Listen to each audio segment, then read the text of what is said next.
지난 한 해 여러분과 함께 잘 지내고 이제 연말을 맞이하니까 너무 감사합니다. 여러분 기도해 주시고 또 협력해 주시고 곁에 있어 주셔서 감사드립니다. 여러분이 있어서 교회가 있고 우리 교회가 있어서 우리 각자가 거기에 있습니다. 시국은 시끄럽고 복잡하지만 믿음과 사랑을 가진 신실한 하나님의 사람들이 있는 한 우리나라는 곧 떨치고 일어날 것입니다. 아까도 인사했지만 다시 한번 인사해 보실까요? 한 해 동안 감사했습니다. 고맙습니다. 사랑합니다. 한 해를 이제 드디어 우리가 보내고 있습니다. 한 해를 마무리하면서 뭔가 허전합니다. 세월의 흐름과 함께 잃어버린 것들이 있지 않는가 생각됩니다. 예전에 비하여 인정과 여유, 배려가 많이 이루어지지 않았나 싶습니다. 길가에서, 시장에서, 아파트에서 만나는 사람들이 예전 같지 않게 여유가 없어졌어요. 조금 손해보고 이해하고 넘어가는 것이 부족합니다. 원래는 착한 사람들, 따뜻한 사람들이었는데 조금 물러서고 양보하다 보면 자꾸 손해보고 어려움을 당하니 점점 딱딱하고 차가워지는 게 아닐까 생각됩니다.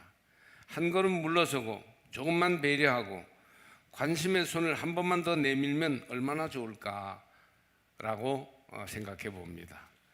젊음을 한 해만큼 잃어버렸습니다. 왜 이렇게 세월이 빨리 가는지 자기 나이에 놀란다고 합니다. 기회를 여러 번 놓쳤습니다. 좀 더 발전할 기회, 좀 더 좋아질 기회, 좀 더 가까워질 기회를 놓쳤습니다. 아깝습니다. 그러나 다음에 더 나은 기회가 틀림없이 올 것입니다.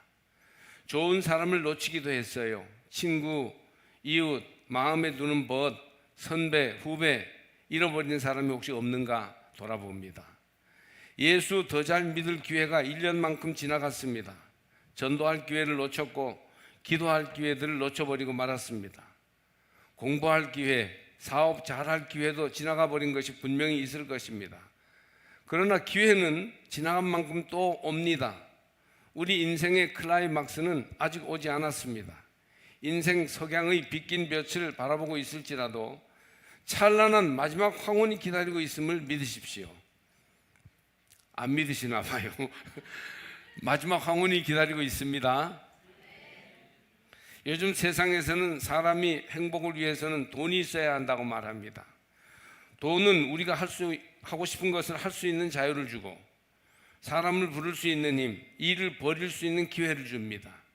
돈이 얼마나 좋은지 돈을 넉넉히 가지고 있으면 어디서나 윗자리로 안내를 받고 중요한 사람으로 인정받습니다. 여러분, 그러나 항상 그런 건 아니에요. 물질이 많아도 인격과 믿음과 함께 있어야 사람이나 하나님께 인정을 받습니다. 다른 것은 다 없고 돈만 많으면 오히려 무시를 당하고 비웃음을 받습니다. 돈이 행복을 결정하지 않아요. 물질, 유무는 행복의 한 조건일 뿐입니다. 요즘 사람들은 또 외모를 굉장히 중요하게 여기죠. 외모 지상주의라고 합니다. 젊은 사람, 여성들만 외모를 추구하는 게 아니고 남녀노소 할 것 없이 외모를 가꾸기 위해서 온 힘을 쏟습니다.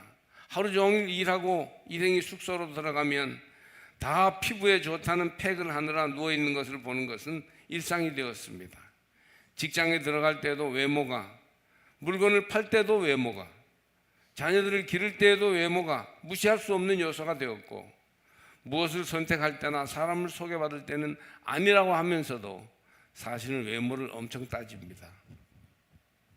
또 요즘은 학벌이 얼마나 중요한지 모릅니다. 어떤 청년이 영어 유치원 선생님이 되었는데 거기 나오는 어린이는 서울에서 유명하거나 잘 산다고 알려진 사람들의 자녀들로서 외국인 학교를 가기 위한 준비 과정을 하는 유치원이었습니다. 얼마나 영어를 열심히 하고 잘하는지 어떤 어린이들은 선생님보다 발음이나 어휘력이 훨씬 더 좋은 애들도 있었습니다. 그런 애들은 어릴 적부터 경쟁에 뛰어들어 가는 곳마다 승승장구하며 학벌을 따내는 아이들입니다. 중학교에 들어가면 벌써 계급이 형성되어 외고, 과학고, 자사고 특별반에 들어가 장래의 성공을 예약한 아이들이 되는 것입니다. 삼척하고는 전혀 관계가 없는 특수계층의 학벌이 어릴 때부터 이루어지고 있습니다.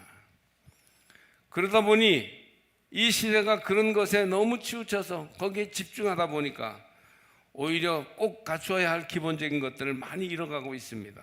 공의와 평화, 사랑을 잃어가고 있습니다. 기독교식으로 보자면 예수의 정신, 예수의 글을 잃어버렸어요. 관심을 가지지 않습니다. 물질, 외모, 학벌이 중요하다 하지만 사실은 궁극의 관심, 근본적인 문제, 예수께서 우리에게 보여주시고자 했던 그것이 있어야 합니다. 예수가 보여주신 믿음, 소망, 사랑을 잃어버린 것이 문제입니다. 세상에 예수를 전해줘야 할 교회와 성도들마저 어떤 때는 예수를 잃어버린 것이 문제입니다. 예수님이 보여주시는 믿음과 은혜, 공의와 사랑, 꿈과 희망을 찾아야 합니다. 이 시대가 예수의 길을 완전히 잃어버려져 가는 것이 문제입니다. 요셉과 마리아가 유월절을 지키러 예루살렘을 갔다가 돌아오게 됩니다. 소년 예수가 조금 컸으니까 당연히 일행을 따라오겠지 하고 마음 놓고 돌아오다가 호련히 예수 없는 것을 알고 찾아보게 됩니다. 앞불사 정말 예수가 없었어요. 자기들 일행에 소년 예수가 같이 오리라고 틀림없이 생각했는데 찾아보니 예수가 없었습니다. 여러분은 어떠십니까? 우리 인생의 여정을 또 한 페이지를 넘기고 있는 2024년 말에 이제 곧 2025년이 다가오고 있는데 여러분의 삶에는 예수가 계십니까? 여러분의 인격과 생활 속에 예수를 모시고 계십니까? 예수 잃어버린 것을 깨닫는 게 복이에요. 이제라도 깨닫는 게 복입니다. 예수 없이 믿고 예수 없이 살면서도 아무 문제를 모르고 있는 것이 정말 재앙입니다. 당연히 예수가 있겠지 했는데 내 삶에 예수가 없어요. 이것은 하루 살수록 더욱 손해보는 삶입니다. 우리가 예수를 잃어버렸다 하는 것을 느낄 때 그것을 절감하고 민망해하고 예수 없는 것을 안타까워할 때 구원으로 가는 길이 열리기 시작합니다. 여러분에게는 예수가 계십니까? 2024년에서 2025년으로 넘어가면서 여러분은 예수와 함께 하고 계십니까? 한번 스스로에게 냉정하게 객관적으로 물어보시기 바랍니다. 처음에 예수의 모친 마리아와 부친 요셉은 예수가 없는 것도 모르고 예루살렘에서 유월절을 보내고 나사렛으로 동네 사람들과 함께 어울려 돌아가는 중이었습니다. 이처럼 예수 없는 줄을 모르고 사는 하루, 예수 없이 사는 한 달, 예수 잃어버린 채 사는 한 해는 갈수록 손해요, 살수록 후퇴인 인생이 될 것입니다. 가끔 교회에 나온 사람들을 보면 솔직히 많이 늦었구나 그런 생각이 들 때가 있습니다. 예수 없이 너무 많은 인생을 살아버린 것입니다. 신앙생활 하는데 늦었다 할 때가 어디 있겠냐면 젊을 때부터 신앙생활 한 것과 나이 들어 비로소 예수 믿는 것은 상당한 차이가 있습니다. 젊을 때 예수를 믿어 말씀 위에 바르게 세워진 믿음을 가지면 인생관과 가치관이 반듯하게 자리를 잡아서 잘못되지 않는 인생이 되고 조금 잘못되더라도 금방 다시 돌아와 자리를 잡게 됩니다. 그러나 너무 늦게 믿으면 그때에도 하나님은 동일한 구원을 주시지만 삶이 너무 많이 흘려버렸기 때문에 고치고 바로잡기 쉽지 않은 것들도 많습니다. 그러니 여러분 너무 늦지 않게 깨달으시기를 축복합니다. 내 인생에 예수님이 계신지, 예수님이 보여준 공의와 사랑이 내 삶에 살아있는지 돌아보시고 바르게 주님 모시고 우리의 삶의 자리로 돌아와야 합니다. 마리아와 요셉은 다행히 하루 만에 깨달았어요. 너무 늦지 않았습니다. 비교적 여행을 떠난 지 얼마 지나지 않아서 그들은 일행 중에 예수가 없는 줄을 알아채었습니다. 빨리 알아차릴수록 좋습니다. 신앙생활을 너무 오래 하고 교회에서 중요한 위치와 직임을 맡은 상태에서 자기 신앙과 인생에 예수가 없다는 사실을 알면 얼마나 황당하겠습니까? 믿음과 지혜의 눈을 떠서 벌려놓은 자기 믿음과 인생을 냉철하게 돌아보시기 바랍니다. 내가 이렇게 오래 믿었고 다른 사람에게 정말 높고 큰 믿음을 가진 것처럼 보이는데 정작 내 인생의 날들과 내 일들 가운데에서 예수가 없다면 어찌하겠습니까? 예수 없이 신앙생활 하는 경우도 많기 때문이에요. 교회 생활의 주인공이 되어 인싸가 되어 설치는데 그 가운데 예수가 없다? 이거 보통 문제가 아닙니다. 사실 교회 생활의 모든 문제는 거기에 예수님이 계시지 않다는 데 있습니다. 예배는 드리는데 예배에 예수가 없습니다. 기도하지 않고 말씀 보지 않고 사랑으로 헌신하지 않는 신앙생활이에요. 왜냐하면 예수가 없는 신앙생활이니까. 여러분, 이제라도 늦지 않았습니다. 또 한 해가 지나가고 있어요. 기회가 다 사라지기 전에, 우리 인생의 날들이 다 하기 전에 이제라도 회개하고 예수를 찾아 나서십시오. 오늘 성경은 사흘을 보여주고 있습니다. 예루살렘을 떠나와서 아들 예수가 없음을 알았던 하루, 그 예루살렘으로 다시 예수님을 찾기 위해서 돌아간 하루, 예루살렘에서 아들을 찾아 돌아다니다가 기어코 만난 하루, 무려 사흘 동안 아들을 잃어버린 부모의 마음이 어땠을까요? 이 마음을 헤아린다면 자녀들을 잃어버리고 찾기를 안타까이 기다리시는 잃은 양 한 마리를 찾으시는 성부 하나님의 심정이 어떠하실까를 생각해 보시기 바랍니다. 주님은 우리를 찾고 계세요. 우리는 주님께로 돌아가야 합니다. 주님이 우리의 삶에 계시도록, 주님과 동행하는 인생길이 되도록 결단해야 해요. 시편 1편을 보면 시인은 복 있는 사람은 악인들의 꾀를 따르지 않으며 죄인들의 길에 서지 않는다고 노래합니다. 죄의 길 위에 서 있으면 그가 누구이든 죄인이 됩니다. 자기들이 있어야 할 자리를 벗어났을 때, 지켜야 할 원리를 모른 척하고 있을 때 죄의 길로 들어서게 됩니다. 예수를 잃은지를 모르고 점점 예수와 멀어지는 하루를 살고 있는 이들은 불행합니다. 나 스스로 이런 물음 앞에 잠깐 놓아두어 보십시오. 지난 한 해는 예수 없이 제멋대로 사는 잘못된 한 해였는가? 그러진 않았겠지. 이렇게 좀 한번 돌아보시기 바랍니다. 병사들이 전쟁 중에 있던 왕이었던 다윗은, 병사들은 전쟁하고 있는데 왕궁 옥상을 배회하다가 목욕 중인 밧세바의 벗은 몸을 보았고 유혹에 빠져 그 밧세바를 불러 범죄의 길로 들어서고 말았습니다. 다윗이 거닐던 왕궁 옥상은 서 있어서는 안 되는 자리였고 죄의 길이었습니다. 왕궁 옥상에 무슨 죄가 있느냐 할지 모르지만 결국 그것이 타락으로 이끌어가는 길이었던 것이에요. 우리도 예수 없이 점점 멀어져가는 길로 떨어지는 사람이 되어서는 안 되겠습니다. 주일이면 예배 자리에 있어야 할 텐데 내가 어디에 있는지를 돌아보십시오. 신앙의 빛을 잃어버리고 하나님 은총에 무감각해지며 욕망을 따라, 자아의 허영을 따라 살아가는 예수 없는 삶을 이 시간 회개하시기를 축복합니다.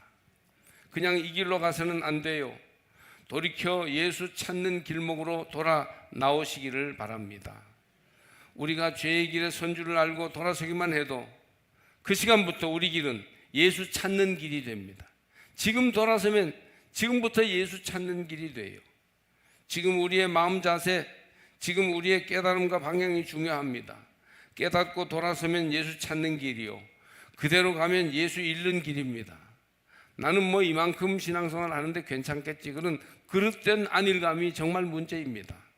정직하게 내 삶에 예수가 계시는지, 나는 하루하루 예수님과 친히 동행하는 삶을 사는지를 물어보셔야 합니다. 지금부터라도 진리를 찾으면 바른 길이고, 아직 깨닫지 못하고 여전히 예수 없이 점점 멀리 나가면 저주스러운 불행의 길입니다. 나사렛으로 돌아가는 수많은 동네 사람들이 있었지만 예수 없이 헛되게 점점 멀어져가는 요셉과 마리아는 빨리 그것을 발견해야만 했던 것입니다. 다행스럽게도 소년 예수는 돌아와 보니 성전에 있었습니다. 45절에 만나지 못함에 찾으면서 예루살렘에 돌아갔더니, 46절 47절 사흘 후에 성전에서 만난 즉 그가 선생들 중에 앉으사 그들에게 듣기도 하시며 묻기도 하시니 듣는 자가 다 그 지혜와 대답을 놀랍게 여기더라. 예수는 길 잃은 소년이 아니라 성전에서 가르치시는 젊은 스승이 되어 있었습니다. 예수가 무엇을 가르쳤는지는 모르나 지혜로 가득했고 이 말을 들은 사람은 그 지혜에 감탄하였습니다.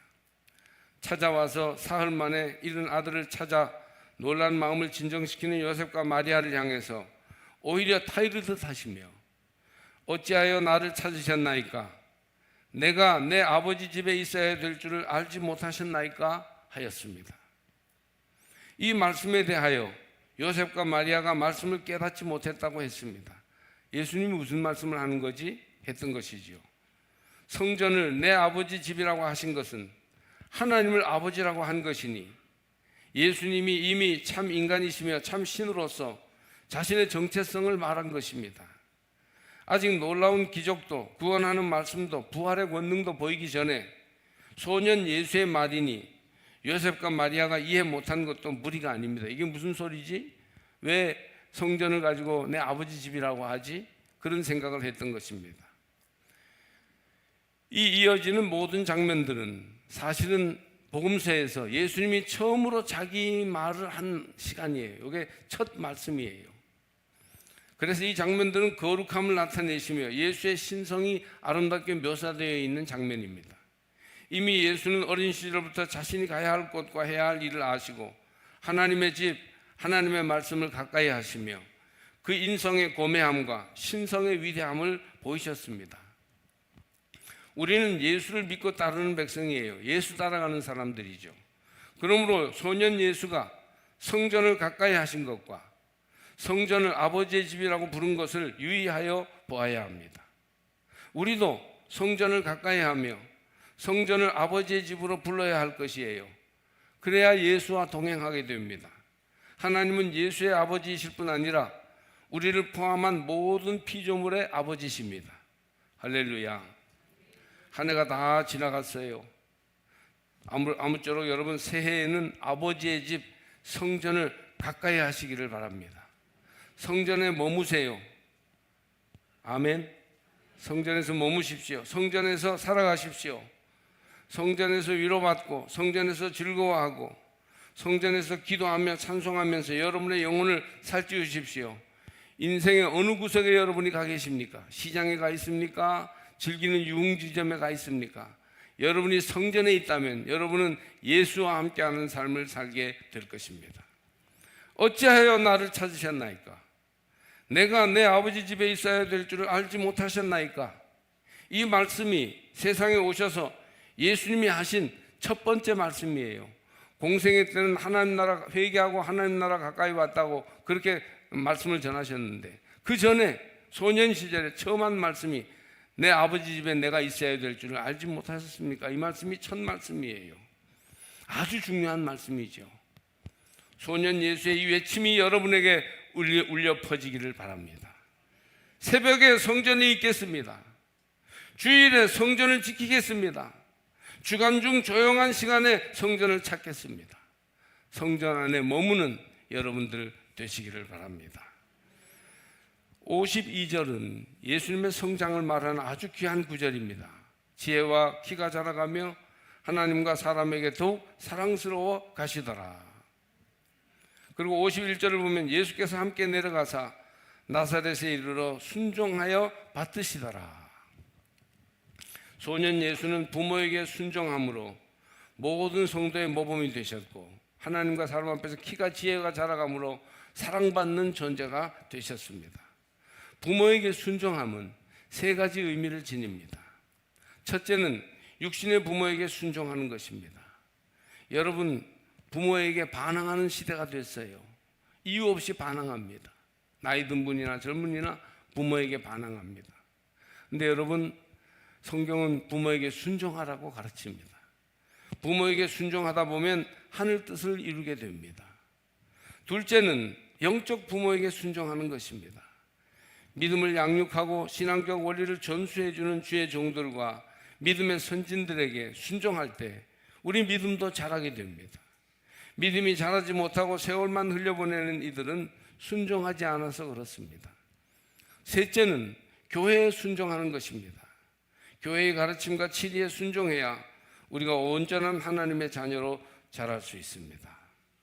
예수께서 함께 내려가사 나사렛에 이르러 순종하여 받으시더라. 예수님의 소년 시절을 요약하여 누가는 이렇게 전하고 있어요. 불순종하고 저항하는 것이 실력인 줄로 착각하는 사람들이 있습니다. 순종하는 것이 복입니다. 순종할 때 잘합니다. 순종할 때 우리 인생이 순응하여 평안하고 잘 되는 복을 누리게 됩니다. 그 결과 지혜와 키가 자라고 하나님과 사람에게 더욱 사랑스러워 가셨습니다. 예수님이 공생의 사역을 감당할 수 있도록 성장한 것은 하나님 사랑과 사람 사랑을 많이 받음으로써 그 사랑에 충만하여 남에게 나누어주고 흘려보낼 수 있었기 때문입니다. 지혜가 자란 것은 내적인 성장, 키가 자란 것은 외적인 성장이에요.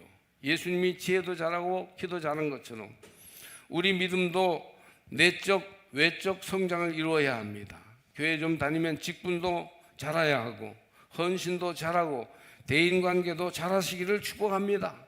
언제까지 그렇게 머물러 있으며 언제까지 어린아이처럼 신앙생활을 하실 겁니까? 마음도 기쁘고 생각도 펼쳐나가며 영적인 성장을 이루어 더욱 강해지고 튼튼해지는 성도들이 되시기를 주의 이름으로 축복합니다. 어제 점심을 주변 청국장집에서 부교육자 신학생과 함께 먹었어요. 문득 가까이 앉아서 보니까 우리 신학생들이 정말 많이 컸습니다. 박진엽, 김재희, 키도 컸지만 키도 좀 큰 것 같아요. 그렇지만 말하는 것, 일하는 것을 보니 정말 많이 자랐어요. 제가 오랜만에 가까이서 우리 신학생들 보면서 괄목상대하였습니다. 눈을 비비고 서로 쳐다본다, 그런 뜻이에요. 괄목상대. 크고 멋있게, 너무 사람이 크고 좋게 변화돼서 새삼스럽게 눈을 비비고 쳐다보게 되더라는 사자성어입니다. 괄목상대. 내년 이맘때는 우리 안에 계신 성령님께서 한 해 동안 여러분이 예수와 함께 너무 좋아진 것을 보시고 괄목상대 하시기를 축복합니다. 하나님께서 여러분을 보시고 야, 정말 훌륭하다, 정말 많이 변화되었다, 정말 좋아졌네, 이런 좋은 교인이 여기 있었네, 그렇게 할 수 있기를 바랍니다. 어느덧 한 해가 다 지나갔어요. 24년은 영과 진리로 예배하는 교회를 이루고자 하였습니다. 이제 새해는 예수 안에서 행복이 더해가는 교회를 이루고자 합니다. 아무쪼록 행복하시기를 바랍니다. 그 행복을 다른 데에서 찾지 말고 예수에게서 찾으십시오. 예수가 답이에요. 예수가 힘입니다. 예수가 생명입니다. 절대 예수님 잃어버리지 말고, 혹시 분주히 내 마음대로 살다가 예수님 놓쳐버리고 잃어버렸다면 빨리 예수님을 되찾아서 여러분에게 임한 예수 생명이 강하고 크게 자라기를 축복합니다. 잃어버린 예수를 찾아 말씀과 묵상으로 날마다 자라나서 괄목상대 눈을 씻고 하나님이 우리를 볼 수 있게 되기를 주의 이름으로 축복합니다.